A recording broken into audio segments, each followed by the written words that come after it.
টুংটাং শব্দে মুখর নীলফামারীর কামারপাড়া। আগুনে লোহা গরম করে হাতুড়ির আঘাতে তৈরি হচ্ছে দা, চাপাতি, ছুরি ও বটি। আগামীকাল কোরবানির ঈদ সামনে রেখে ব্যস্ত সময় পার করছে কামাররা।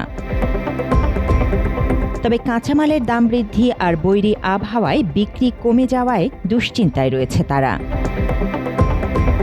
তবে এরই মাঝে সকাল থেকে গভীর রাত পর্যন্ত আগুনের তাপে লোহা গরম করে তৈরি করা হচ্ছে পশু জবাইয়ের প্রয়োজনীয় সরঞ্জাম।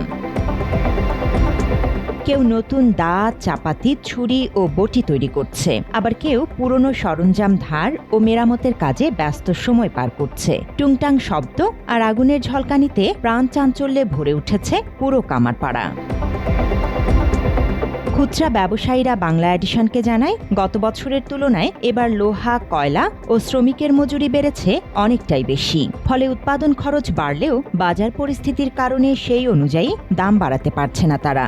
এখন কুরবানি ঈদের কাজকাম একটু কম, কারণ লোহার দাম একটু বেড়েছে আর অনলাইনে সব কিছু পাওয়া যাচ্ছে, এই কারণে একটু আমাদের কাজকাম একটু কম। লোহা, পাথর কয়লার রেট একটু বেশি আছে, 1800 টাকা বস্তা, এবং যেটা মোটা আছে ওইটা 3000 টাকা। বিক্রি একদমই কম। মাল আমরা কিনে এনেছি 10-20 টাকা লাভ করিয়া এটা আমরা ছাড়ি দিই, কিন্তু এখন হাটের লোকে নেই। ঈদের বাজারগুলোতে যে মালটা কিনে এনেছি বিক্রি হয় না।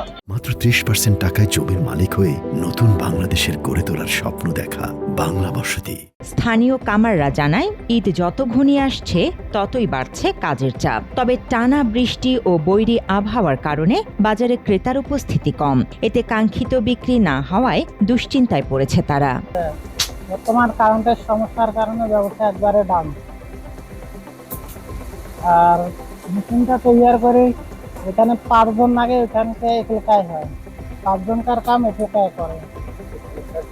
সমস্যা শুধু কারেন্ট থাকলেই সমস্যা, কারেন্ট না দিলেই সমস্যা।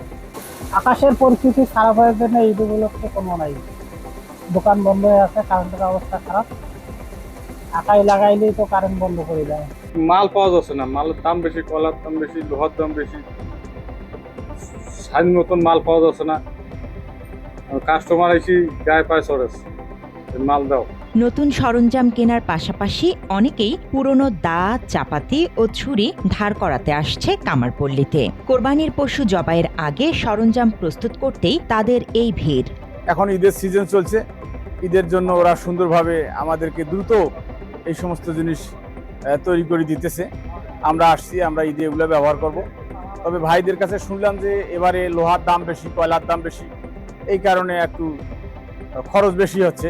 আমাদের বাজারের জিনিস হচ্ছে, এখানকার জিনিস খুব ভালো, কাটে ভালো, এই জন্য আমরা এখানে গরু কুরবানির হাতিয়ারপাতি এখানকার নিয়ে যাওয়াটা খুব ভালো। শত প্রতিকূলতার মাঝেও কোরবানির ঈদ ঘিরে পুরো দমে কাজ চালিয়ে যাচ্ছে নীলফামারীর কামাররা। তবে উৎপাদন খরচ বৃদ্ধির সঙ্গে বিক্রি না বাড়ায় উৎসবের এই মৌসুমেও তাদের চোখে মুখে স্বস্তির চেয়ে দুশ্চিন্তাই বেশি। বাংলা এডিশন, নীলফামারী।